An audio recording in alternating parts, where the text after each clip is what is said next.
Welcome to VHS Voyage, where we are on a journey to find, watch, and discuss movies on VHS we've never seen or never knew existed. I'm Matt. I'm Devin. Today's episode, we're going to talk about Nightfall.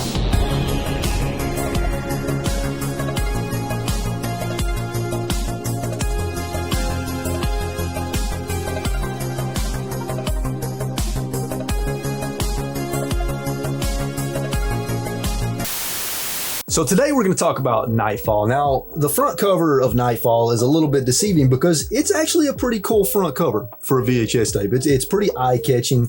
You got a sun in the background, another star, a freaking moon, and then, it says the greatest science fiction story of all time is voted by the science fiction writers of America. Well, guess what? Looks can be deceiving, which we're going to get into in a second. But before we do that, this looks good? I think the front cover is it's a little more eye-catching than your typical VHS, I think. That looks like something I made in Photoshop in fourth grade. That looks like something I put on my PowerPoint presentation in fourth grade. You know what? Now that I'm looking at it a little bit closer, yeah. Hit us with some facts and information, man. What you got? Yep, this is directed by Gwyneth Gibby. It's written by 3 people. I'm not even going to go over it. Only actor I'm going to mention is David Carradine. Yeah. That's the only actor I'm going to mention. IMDb. Oh, God, dude. IMDb for this, I'm going to say 1.6. You're going to have to go higher. I know. 3.7. 3.3. Okay. Rotten Tomatoes, only audience is available, and it's BS. It's high? It's not high, but it's BS. 45? 40. Yeah, that can't. Dude. With over 500 ratings. I feel like It's fans of the book. Exactly. So this book is written by Isaac Asimov, who is considered one of the great sci-fi writers, I guess, doing research. And this book is loved and extremely popular. This is a very popular and loved book. It has a really high rating on Goodreads. I went deep. I went to Goodreads to find out. This was also made into a movie in 1988 as well. Really? And that version has a 2.8, which is even lower. Really? And here's another fun fact.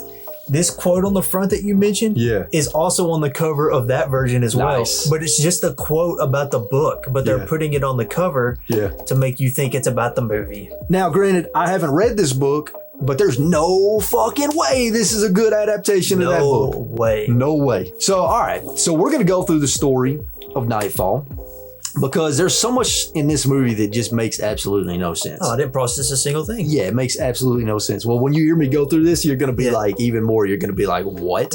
Okay, so let's kind of set the scene here. So the planet in this story is a planet that has 6 suns, which I don't even know how that would be possible. This seems like that would, which I'm not a physicist or anything like that, but it seems like you wouldn't be able to have 6 suns, right? I've seen women with a few kids before. So because of that, humanity in this planet, they've never seen nighttime because there's never nighttime because there's always suns around the planet. So it's daytime 100% of the time. Now, in this world, there's something called the cyclical destruction of Eon that happens every 1,000 years. I can't believe you wrote that down. I can't believe you wrote that down. The cyclical destruction of Eon happens every 1,000 years and some kind of great cataclysm takes place. You don't know what it is. Nobody seems to know what it is for some reason, even though it happens every 1,000 years. Yeah, so you would think it's just 1,000 years. There would be some kind of recorded history of it. In this world, there are 2 main factions, okay? You've got these people that are in a university, which are they're very science-based, educated people that are trying to use science to figure out what the cataclysm is and figure out how to stop it. And you have this other group of people called the Watchers, and they're more of a religious community, and they're trying to use religion to figure out how to stop the cataclysm. They're a doomsday cult. Definitely a doomsday cult. Yeah. The movie opens up with a mining operation of some kind of excavation that the Watchers are doing, and they uncover some kind of underground tomb when they're doing this mining operation. The leader of the Watchers, his name is Father Compton. He declares that it's a religious site. David Carradine's character is the leader of the university. He's a professor, and his daughter, Illyra, is one of the main protagonists of the movie. So at this point, we get introduced to Illyra and her friend Sharon. They find out about this tomb that got opened up underground, and they decide we need to go to this tomb and investigate it before the Watchers do and destroy any evidence that we can use to figure out the cataclysm. So they sneak into this tomb. Illyra goes into it. She finds some stuff down there. All of a sudden, she's surrounded by snakes. They come out of nowhere. Hundreds of snakes. It makes no sense. And then some mystery man shows up, and he's a fucking pyromancer. He starts lobbing fireballs at all the snakes. He's more and than shit. a pyromancer. This man's a Power Ranger, dude. This man is a Power Ranger. Yeah. We'll get into that. But yeah, this guy, it's something. He saves Alira, gets her out of the tomb, takes off. She goes back to Sharon. They take off. But then there's this random scene where Alira and Sharon are walking through a marketplace. They find a DSLR camera, and they're just blown away by this DSLR camera. I forgot about the camera, dude. They're blown away about it. And Alira's like, is this a clue to the past? It's a sci-fi movie. Yep. It's just a prop, but it's just a normal camera. Yep. And they look through it and they go, oh my gosh, you can see blue. Yep. Hey, look at this. What is it? It's a camera. It's pretty old, too. Take a look. I've never seen one so advanced. It's got some kind of filter on it. I thought later in the movie there was going to be a callback to the camera. Yeah. There's not. No, never. All right, so then Alira and Sharon come across the man that saved her from the tomb, and you find out he's a watcher, and his name is Metron, which is a really weird name, but his name is Metron. So Alira hires him to take her to some cave in the desert. It never explains why. They start making their journey to this cave. They run into a group of nomads in the desert called the Sand Searchers. And Metron's nowhere to be found. The Sand Searchers surround Alira. She pulls out a laser gun and starts shooting some of them, but she's overwhelmed. And then Metron shows up over the hill, and he does a couple of things, okay? First thing, he summons a giant snake to attack one of the Sand Searchers. Because he can read their fears. Yeah. So he creates things that are based off their fears. So Yeah. this guy's scared of snakes. Yeah. But somehow these things he creates can still like attack them and damage them. It's so weird. And then he uses telekinesis to grab one of the guy's swords with telekinesis and impel it through his body. And then he just starts fucking Michael Baying people, and there's explosions all over the place.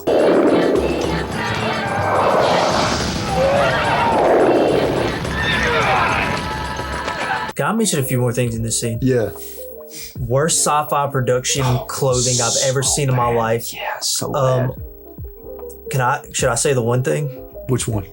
They're like all in blackface. Oh yeah, the Sand Searchers. Yeah. Yeah, it was weird. It's weird. Now, I think that their intention was they're painting their skin black to protect them from the sun. So yeah, it's really weird. There was no point for them to have this makeup on, really. Nope. But just like the clothes, they try to make this movie look sci-fi, and it looks so bad. Yeah, it looks bad. Even the little gun she pulls out looks like you bought it at Dollar General or something. It looks like when I was a kid and I'd go in a Dollar General and buy like a cheap ass gun that made a sound effect. That's what it was like. And it was just, it had like a pointed tip, and it was like curved shape, and it was, so they make a run for it. They go into some cave, and the Sand Searchers, they don't go in the cave. They turn around and take off, and one of them says they're not going to leave that cave alive anyways. Because the cave is so dark, Alira like starts going crazy, and she falls, and then they run into some cave creatures called the Darklings. Okay. Metron is fighting these Darklings,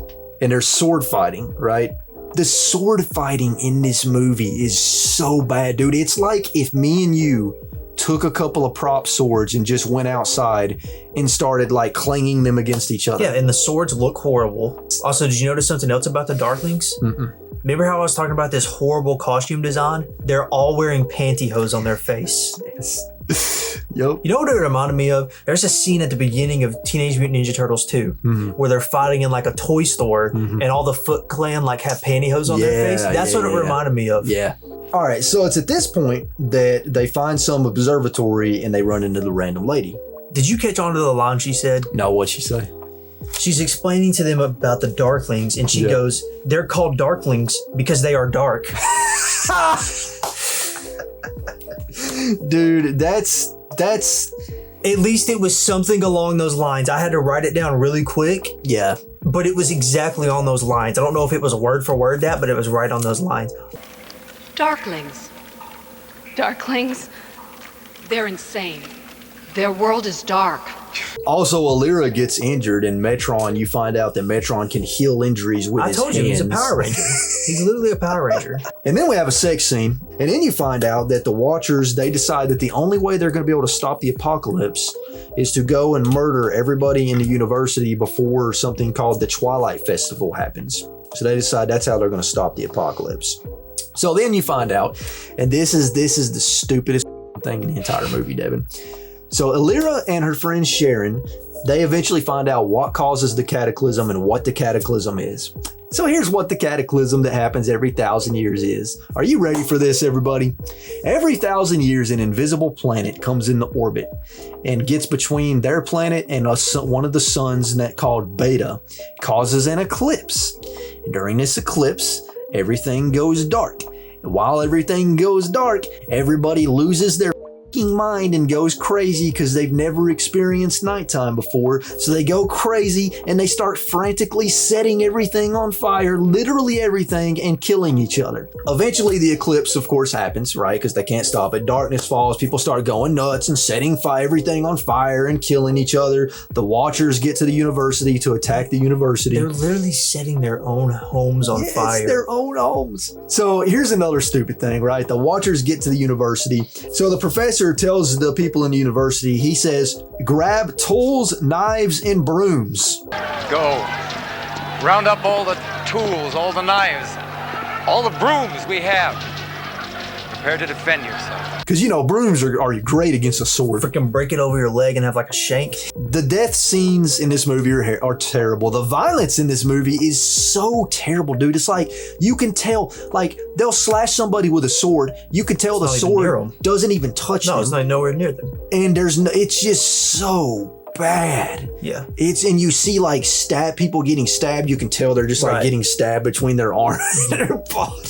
Metron makes it to the professor. Alira's not with him. He tries to heal the professor, but the professor's like, go find Alira and hide. That was his dying command to Metron. Go find Alira and hide. And here's another thing that didn't make any sense. Is Alira the only human being on this planet that has a laser gun? Does nobody else have a laser gun? I didn't even think about that. Nobody else has a laser gun. All they have is brooms. So there's this final fight in the movie, right? Where Alira is about to get killed by one of the Watchers with a sword and Metron shows up. Instead of using his powers to easily kill this guy, he's like, I'm not gonna use my powers for no reason. And he grabs a sword and sword fights the man. Eventually, the Watcher gets set on fire and he makes the funniest fucking moan. I don't even remember. I can't replicate it.